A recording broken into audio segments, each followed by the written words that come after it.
When I woke up this morning, there were plenty of stars around.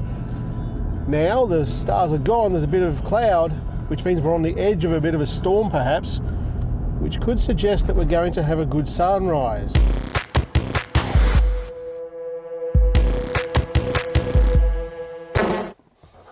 We're here. I'm down at the Gunbow Creek here, and what I'm hoping to get is a pretty good sunrise coming across the creek. I'll show you what I mean. It's still the pre-dawn and you can probably hear some of the birds carrying on. Hopefully it's not too loud for you. What I'm going to try here is, because the wind is moving a little bit, the clouds have moved in pretty quickly. And they're still moving now. So what I want to try and do is a long exposure with the Galaxy S21 Ultra. And we should be able to do it with this. This is the motion filter from Sandmarc. It's a variable neutral density filter. It goes from ND16 up to ND64 just on the one filter. So that's quite handy. It's quite small, quite compact. And what I'm going to do is try and get a 30-second exposure with the S21 Ultra on a tripod. Has to be on a tripod. And see if we can capture some of that water nice and silky smooth, because a little bit of ripple in it and the clouds are moving just that little bit, so hopefully we can smooth it all right out. To install this, it's a simple matter of clipping it right over the main lens that you're about to use. That's it. We're going to adjust the ND density once we set up the shot.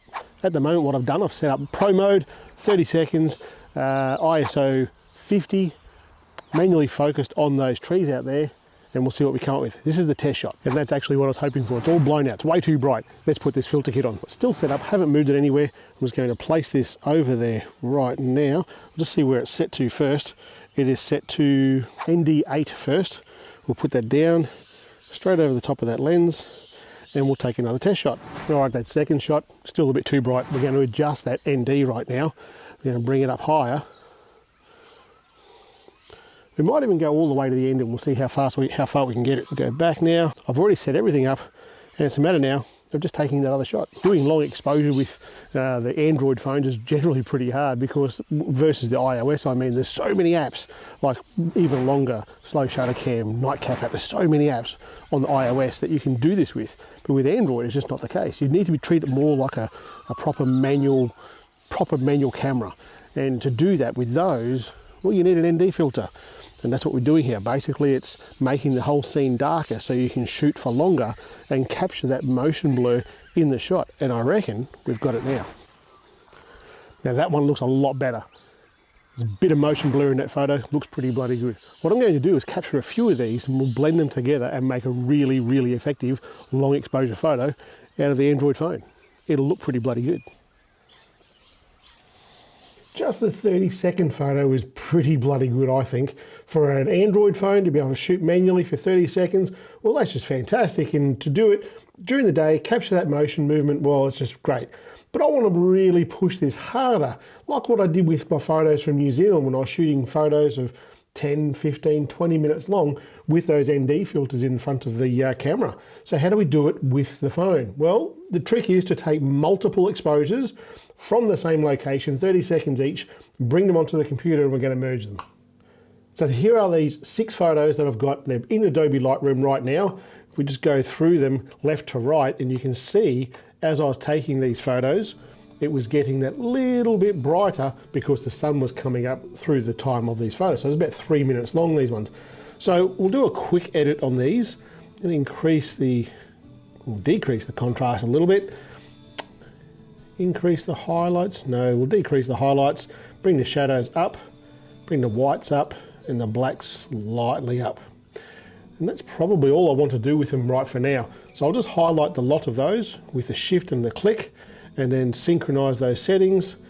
That's done. Now I'll right click on this now and edit in, open as layers in Photoshop.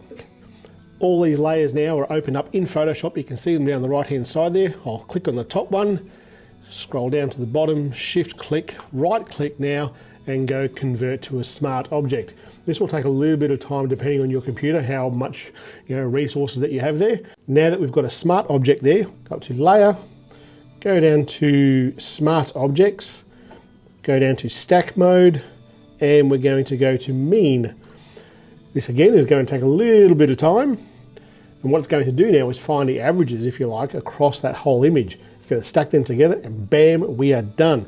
I'm going to right click down there now and rasterize the layer, and I'll save that, file save, and this now will go back over to Lightroom and we'll save that image in Lightroom. We'll open it in Lightroom, I should say, and we'll do a last little edit. Here is that image in Lightroom now. It's a TIFF file, it's the way I've saved it. If I zoom in there, there's some pretty good detail, but we're going to do a quick edit on this as well. With the contrast, I'm going to increase it slightly, decrease the highlights, increase the shadows, and increase the whites. I quite like how that's looking pretty good. If I head down here to dehazing, I'm going to add a little bit of dehazing, not too much, and add some vibrance. That doesn't look too bad at all. I'm going to go back up to the, well, actually what I'll do first, I'll head back down here because there is a little bit of noise there in the trees and so forth. So I'll just go down to, where are we, noise reduction, and increase that slightly. And the sharpening I'm going to increase, and I'm going to hit Alt or Option on a Windows machine and slide that masking over, because I only really want to sharpen up the trees, and that's it. That's looking pretty good. Now up the top here now with the white balance, I'm going to increase that white balance a little, and I'm going to change the tint to a little bit green. Oh, that looks awesome. I really like that. And there you have it. We've got 6 images, 30 seconds each. Put them through Lightroom, put them into Photoshop, bring them together, and that there, guys, is a 3-minute long exposure from an Android phone. Really worth doing. That is a fantastic result. But hey, it's an Android and you've just got to treat them like a manual camera, and this is how I would do it with a manual camera. That's it for today, guys. I'll catch you later.